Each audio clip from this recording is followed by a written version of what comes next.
Hello everyone, today we're going to walk you through how to open a savings account online with Coventry Building Society. So you can do it all from your computer and it's fairly straightforward. So first, open up your browser and go to the Coventry Building Society website. So once you're here, simply navigate to the savings section.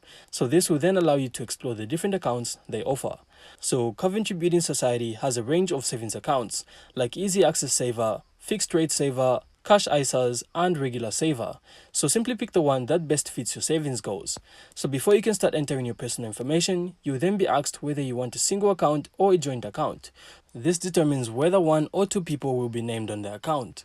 So simply select the option that applies to you.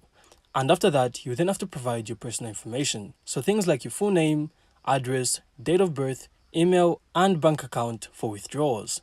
So Coventry Building Society may perform an electronic ID check, and in some cases your account may be opened immediately. If not, you might need to provide additional identification documents.